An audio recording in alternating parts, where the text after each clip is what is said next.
Hi, this is Keith with How to Build Your Own Home, and I'm at a job site here that is being run by an owner-builder that I'm mentoring through my program. And I wanted to just kind of walk you through the site, and it's a great way for them to learn and you to learn at the same time. They've given me the freedom to come up here and give some posts, since we will be talking about this job site as well. This here is a job site that's basically literally cut into rock, almost solid rock. And this would be a complex build for a builder, let alone an owner-builder. So we're actually taking it as we come, basically. One thing to keep in mind when it comes to excavation, if you've got a large lot and you've got a lot of excavation, typically you can displace the excavation of the home on the lot somewhere. Here we can't, so that increases the cost or the challenge substantially. You see here we've got a large pit here that we've dug, that's already been dug for the excavator, and he's pushed that dirt all the way out that way, and you can see the road is just barely just a few yards away from that. That all has to come down at least 2 feet. And if you notice here, when they did cut it out, we had some rainstorms. There's some puddling going on now. That tells me one thing, that there's solid rock, literally solid rock down below, and the water is not allowed to percolate through.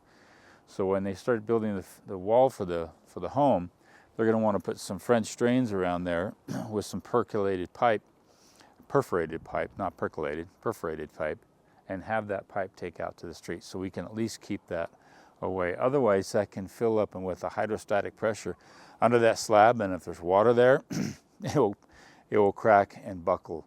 A lot of the times when you see cracked concrete in the basement and it's buckled up like that, that's because there's water pressure underneath that slab that's pushing that slab up. We don't want that to happen here. So we want to make sure we drain, drain, drain. Water is the enemy on a home. Anyway, what I wanted to share with you is this home is going to be an Omni Block home. So this here is an Omni Block.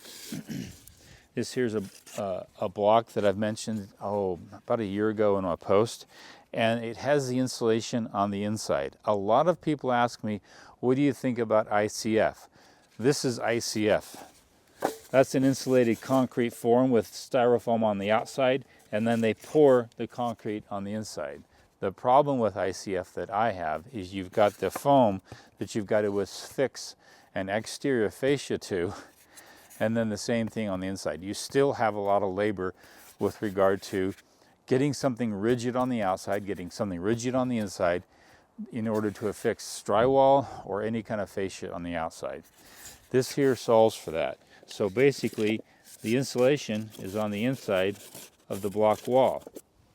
And so now you've got a rigid foam on the a rigid concrete on the outside, which makes it easy just to put a gray coat of stucco, done with some glue, of course, or just about anything. Same thing on the inside. In fact, you don't need drywall on the inside. You just mud it. It's really, really slick. It really cuts down on the number of labor hours, or at least the subcontractors and steps that are required to affix something to this. So this home is going to be an Omniblock home. I've got another Omniblock home coming up in a couple of months, and I'll start sharing some of this technology with a lot of people. Now, it does require a structural mason. This is not a mason who just puts up walls, and you see, like you see in a lot of subdivisions. This is a structural mason because we've got some bond beams, we've got some rebar, we've got a lot of things interplay. If you see a lot of high schools and commercial buildings going up with a CMU block wall, that's a structural mason. So you need a structural mason for this. So when you're dealing with new technologies, you want to first be able to find out, can I find the subcontractor to install that new technology? So luckily we found one. There's one or two here in town, and I think that's squared away for the most part. But I'll be sharing some posts on this. This new technology, it is growing pretty rapidly. I'm going to try to get the president of the company up here, and we'll talk when we get this going, if not mine. But this one probably will get going sooner than mine.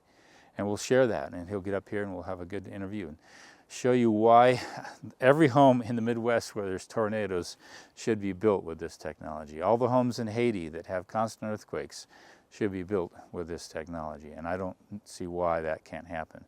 I'm hoping that new technologies like this will surface. Anyway, this is going to be a great post. This is going to be the garage up here. The house is going to be down here. We're going to have a steep drive. We're going to try, hopefully we'll be able to ameliorate that. Issues with utilities, getting utilities in before or sooner than later, because that road needs to be accessible to a lot of subcontractors. So anyway, this is Keith Kells with How to Build Your Own Home, talking about pre-development and pre-work on an Omni Block home with a client of mine.